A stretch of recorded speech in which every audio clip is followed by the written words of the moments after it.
Hello అండి, అందరికీ నమస్కారం. నేను మీ కట్ట కార్తీక్. ఆంధ్రప్రదేశ్ సారా స్కామ్లో కీలకమైన అప్డేట్స్ వస్తూ ఉన్నాయి. రోజుకొక విషయం వెలుగు చూస్తూ ఉంది. వైసీపీ పార్టీ పీకల్లోతి కష్టాలు ఇరుక్కొని పోయి ఉంది. ఇప్పుడు జగన్మోహన్ రెడ్డి అరెస్ట్ గురించి ఆంధ్రప్రదేశ్ రాజకీయాల్లో చర్చ జరుగుతూ ఉంది. ఇదే సమయంలో వైసీపీ కొత్త వర్షన్ తీసుకుంది. నిజానికి మొన్న హైదరాబాదులో సులోచన గెస్ట్ హౌస్, ఏదైతే వర్ధమాన్ కాలేజీ గెస్ట్ హౌస్ ఉందో అక్కడ 11 కోట్ల రూపాయలు సీజ్ చేసింది సారా స్కామ్ని ఎంక్వైరీ చేస్తున్న సిట్టు చెప్పటం, ఏ పార్టీగా ఉన్నటువంటి వరుణ్ పురుషోత్తం స్టేట్మెంట్ మేరకు మేము సులోచన ఫామ్ హౌస్లో రైడ్ చేస్తే మాకు ఈ 11 కోట్లు దొరికాయని చెప్పేసి సిట్టు చెప్తా ఉంది. ఈ 11 కోట్లు నావి కావు అంటాడు రాజు కసిరెడ్డి, నిన్న కోర్టులో చెప్పాడు. ఇప్పుడు వైసీపీ ఆ 11 కోట్లు రాజు కసిరెడ్డికి కావు, వర్ధమాన్ కాలేజీ కావు, ఏపీ లిక్కర్ స్కామ్ కావు, జగన్మోహన్ రెడ్డి కావు, ఈ 11 కోట్లు చంద్రబాబువే. చంద్రబాబు నాయుడే 11 కోట్ల రూపాయలు అక్కడే పెట్టించేసి మళ్ళా సిట్ అధికారులను పంపించేసి రైడ్ చేపించేసి పట్టుకొని మా మీద తోసేస్తున్నాడు అనేది వైసీపీ నాయకులు కొత్త వర్షన్ స్టార్ట్ చేశారు. ఇంకొక మాట కూడా చెప్తున్నారు. అసలు ఏమంటారంటే, అంటే మొన్నటిదాకేమో వర్ధమాన్ కాలేజీ డబ్బు ఇదంతా వర్ధమాన్ కాలేజీలో అడ్మిషన్స్ కొనసాగుతున్నాయి కాబట్టి పిల్లలు కట్టిన ఫీజులు అయి ఉండొచ్చు అన్నారు. ఇప్పుడు చంద్రబాబు అంటున్నారు. సరే పోనీ, ఇంకో మాట కూడా అంటున్నారు. ఇప్పుడు శ్రీకాంత్ రెడ్డి వైసీపీ మాజీ ఎమ్మెల్యే, మాజీ విప్పుగా పనిచేసిన వ్యక్తి, సీనియర్ రాజకీయ నాయకుడు, ఆయన మాట్లాడుతూ బిగ్ బాస్ అంటే జగన్ అని ఎందుకు అనుకోవాలి, బిగ్ బాస్ ఎవరో సిట్ ఇంకా కరెక్ట్గా చెప్పలేదు కదా, కాబట్టి చంద్రబాబు నాయుడే బిగ్ బాస్ కావచ్చు అని శ్రీకాంత్ రెడ్డి అంటాడు. అంటే ఏపీ లిక్కర్ స్కామ్లో బిగ్ బాస్ జగన్మోహన్ రెడ్డి కాదు చంద్రబాబు అంటాడు. మన నిజానికి 2019 నుంచి 2024 మధ్య సీఎం ఎవరు, జగన్మోహన్ రెడ్డి చంద్రబాబు నాయుడా? ఆంధ్రప్రదేశ్ లిక్కర్ స్కాము ఇప్పుడు ఇది కదా ఎంక్వైరీ జరుగుతుంది. 2019 నుంచి 2024 మధ్య ఆంధ్రప్రదేశ్లో లిక్కర్లో అవకతవకలు జరిగాయి. లిక్కర్ పాలసీ మేకింగ్ చేసి కొత్త మద్యం పాలసీ తీసుకొచ్చేసి ముడుపులు తీసుకొని మద్యాన్ని ప్రభుత్వ మద్యం షాపుల్లో అమ్మారు. ఆ ముడుపుల విలువ 3,500 కోట్లని ప్రాథమికంగా సిట్టు ఒక అంచనాకు వచ్చి ఎంక్వైరీ కొనసాగిస్తూ ఉంది. ఇది కదా కొనసాగుతున్న ఎంక్వైరీ. 2019 నుంచి 2024 మధ్య జరిగిన లిక్కర్ పాలసీలో జరిగిన అవకతవకలు, ముడుపుల వ్యవహారమే జరుగుతూ ఉంది. మరి ఈ కేసులో బిగ్ బాస్ ఎవరవుతారు? ఈ టైంలో ముఖ్యమంత్రిగా ఉన్న జగన్మోహన్ రెడ్డి అవుతాడా? ఈ టైంలో అధికారం చంద్రబాబు నాయుడుకి ఏమైనా ఉందా సంబంధం? ప్రతిపక్ష నాయకుడిగా చంద్రబాబు నాయుడు ఉన్నాడు. లేదు, మా జగన్మోహన్ రెడ్డి అమ్మి పరిపాలన అంతా చంద్రబాబు నాయుడుదే, లిక్కర్ పాలసీ చంద్రబాబు నాయుడే రూపొందించాడు, ఆ లిక్కర్ పాలసీ ఇలా చేయాలి, ఇలా ముడుపులు తీసుకోవాలని చంద్రబాబు నాయుడు సూచన చేశాడు అని ఏమైనా చెప్పదలుచుకున్నారా? వైసీపీ పార్టీ కూడా చంద్రబాబు నాయుడికి బానిస పార్టీనే అని ఏమన్నా వైసీపీ నాయకులు చెప్పదలుచుకున్నారా? ఇంకోటి కూడా, ఈ 11 కోట్ల కాడు కూడా నేను ఒక విషయం చెప్పాలి. ఇప్పుడు ఈ 11 కోట్లు ఎక్కడైతే దొరికాయో వర్ధమాన్ కాలేజీ గెస్ట్ హౌస్, ఈ గెస్ట్ హౌస్కి సంబంధించినటువంటి ఓనర్స్ ఎవరైతే ఉన్నారో ఉపేందర్ రెడ్డి, విజయేందర్ రెడ్డి, యువి అంటారు. యువి అనేది ఒక డిక్షనరీ పేరు, వీళ్ళ పేరుతో ఒక డిక్షనరీ ఉంది. ఈ డిక్షనరీకి 224 కోట్ల రూపాయలు జగన్మోహన్ రెడ్డి పరిపాలన కాలంలో ఆర్డర్స్ పోయినాయి, మద్యం ఆర్డర్స్ పోయినాయి. నిజానికి యూవి డిక్షనరీ అనేది పేరుకు మాత్రమే ఉంది, అంటే కాగితాల మాత్రమే ఉంది. దీనికి ఒక ఆఫీసు లేదు, దీనికి మద్యం తయారు చేసే కెపాసిటీ లేదు, కనీసం ఒక బోర్డు కూడా లేదు.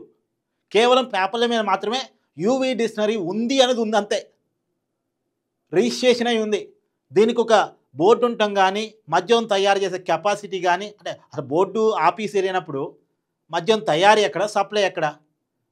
అంటే చుక్క మద్యం కూడా తయారు చేయకుండానే మద్యం సప్లై చేసామని చెప్పేసి 224 కోట్ల రూపాయలు డబ్బులు పొందారు యూవి డిక్షనరీ. వీళ్ళకి సంబంధించిందే ఈ వర్ధమాన్ కాలేజీ, ఈ 11 కోట్లు దొరికింది. ఎక్కడైతే వర్ధమాన్ కాలేజీ గెస్ట్ హౌస్లో 11 కోట్లు దొరికాయో వాళ్ళదే యూవి డిక్షనరీ. అంటే జగన్మోహన్ రెడ్డి గారికి సంబంధించినటువంటి మనుషులైనటువంటి వర్ధమాన్ కాలేజీకి సంబంధించినటువంటి తీగల మనుషులు చంద్రబాబు నాయుడు 11 కోట్లు పెడుతుంటే మరి అడ్డుకోలేకపోయారా? మేము ఇరక్కపోతాం కదా అని అనుకోలేదా?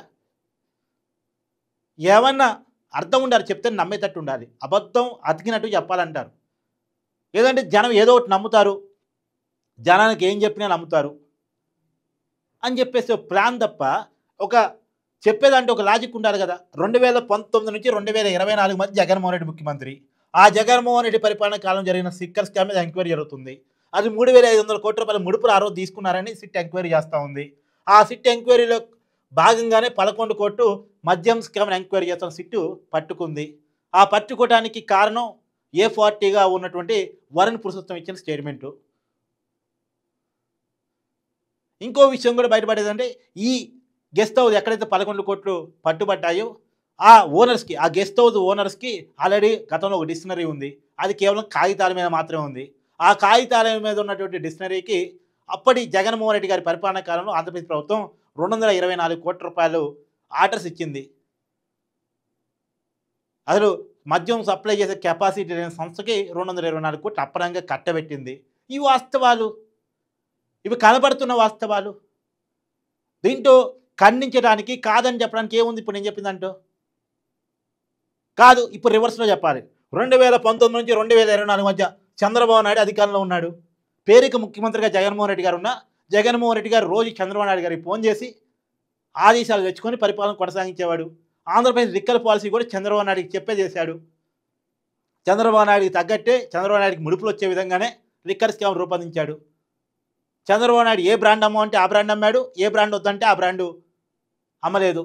ముడుపులన్నీ చంద్రబాబు నాయుడు తీసుకున్నాడు. ఆ ముడుపుల్లో భాగంగానే 11 కోట్లు అడబెట్టారు. యూవీ డిక్షనరీకి ఆ డబ్బులు పంపించి, అంటే ఆర్డర్స్ పంపించింది కూడా చంద్రబాబు నాయుడే.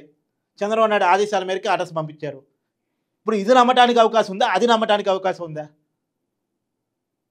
అంటే అబద్ధాన్ని అతికినట్టు చెప్పాలి. ఏదో బట్టి అది నమ్ముతారు జనం అనుకుంటే అది తప్పు. బాబాయిని చంపేసి అది గుండెపోటు అన్నారు, నమ్మలేదు. సునీత గారు నమ్మకుండా రీపోస్ట్ మార్టం చేపించారు. చివరికి దాన్ని చంద్రబాబు నాయుడు మీద దోసి చంద్రబాబు నాయుడు నారావర్ రథ చరిత్ర అని చెప్పేసి చంద్రబాబు నాయుడు చేతిలో కత్తి పెట్టి ఫోటో చేసి కథనాలు రాశారు. తర్వాత ఏం జరిగింది? నిందితుడిగా అవినాష్ రెడ్డి పేరు సిబిఐ ఛార్జ్షీట్లో వచ్చింది. ఇప్పుడు చంద్రబాబు నాయుడు పేరా ఛార్జ్షీట్లో ఉంది, అవినాష్ రెడ్డి పేరా? సరే, 2019 ఎన్నికల కంటే ముందు చంద్రబాబు నాయుడు ఏదో చేసి ఉంటారని నమ్మించారు జనాన్ని. చివరికి ఇప్పుడు నడుస్తున్న కేసు ఎవరి మీద? నడుస్తున్న ఎంక్వైరీ ఎవరి మీద? మళ్ళీ జగన్మోహన్ రెడ్డి అధికారంలో ఉన్నప్పుడే సిబిఐ కోర్టు ఆదేశాల మేరకు సునీత గారు తెచ్చుకోగలిగారు. మళ్ళీ చంద్రబాబు నాయుడు అధికారంలో ఉన్నప్పుడు కాదు. అప్పటికి బీజేపీతో టీడీపీ పొత్తు కూడా లేదు మిథున్ రెడ్డి పేరు సిబిఐ ఛార్జ్షీట్లో పెట్టినప్పుడు.